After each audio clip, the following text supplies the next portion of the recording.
day of the invasion. Francophone twice and just failed. Young. Stringer, but the touch flag is up. No try for Simpson. The touch judge's flag is up. England captain Peter Wheeler was mobbed after his second success against the All Blacks. Now England to victories over them. Division Liverpool look to have a good chance of extending their lead with a home match. Anfield reports. Stoke came to Anfield to defend. It was an unpopular plan, and the tight marking, constant back passing produced a frustrating first half. But Liverpool's efforts almost paid off a minute before the interval.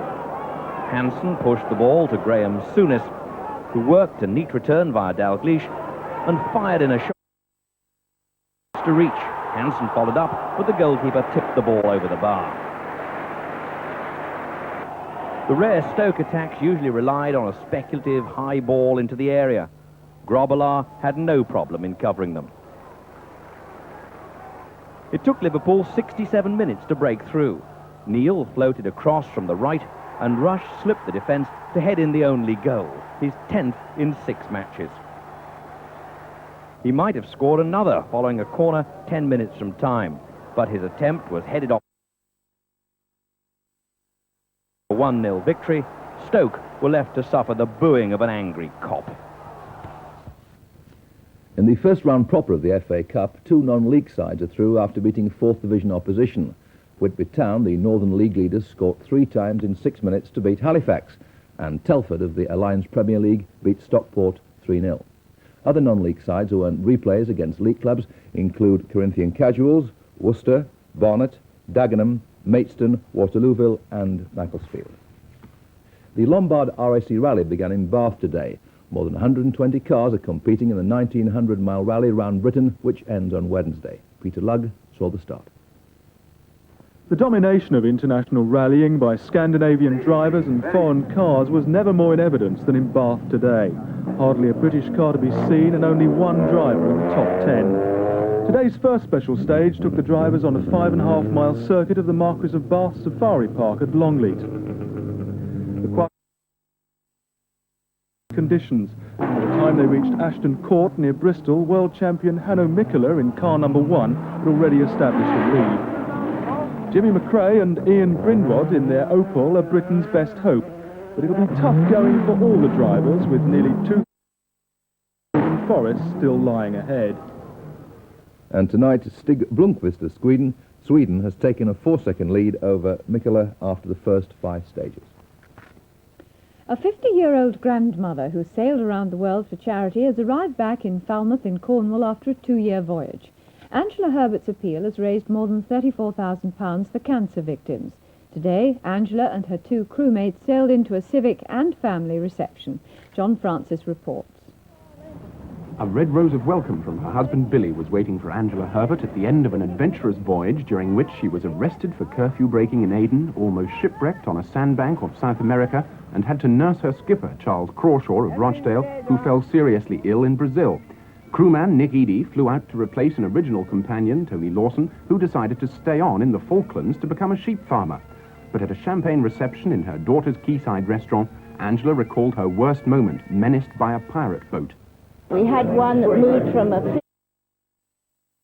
at terrific speed, and Charles asked me to load the guns, which I did, and pass them up through the hatchway, but fortunately he looks rather stern with his beard and everything, and the other crew member also had a beard, and we unwrapped our flag of Britain, British flag, and possibly that saved the situation. Angela's ambition still isn't satisfied. She's determined to push her personal cancer care appeal fund on to £100,000. That's all from Mike and me for now. I'll be back with the late news on BBC. My colleague,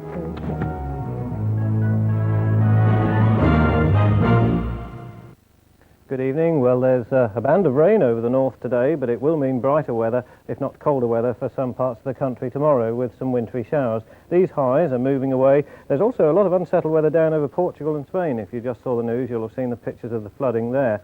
Now then, on this evening's satellite picture, taken a short while ago, you'll see very clearly that band of cloud over the north of the country. Not too much rain left to come for those northern areas, and there's that change to that clearer weather that I mentioned south to protect us from a frost.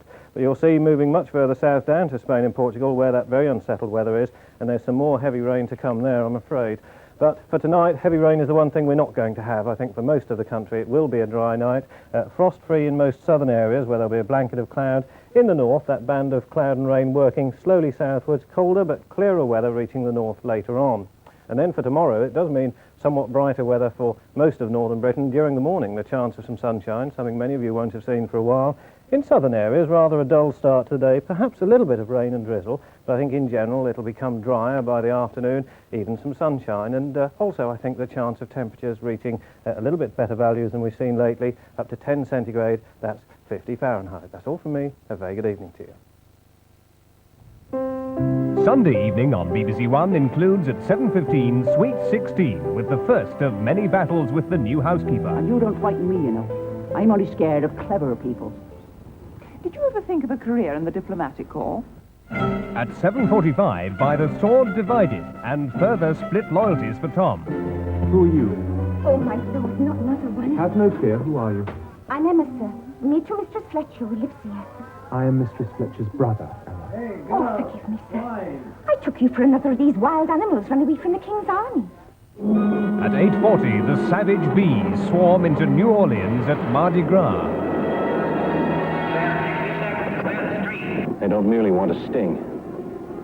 They want to kill. Get back in your car! And those are highlights for Sunday evening on BBC1.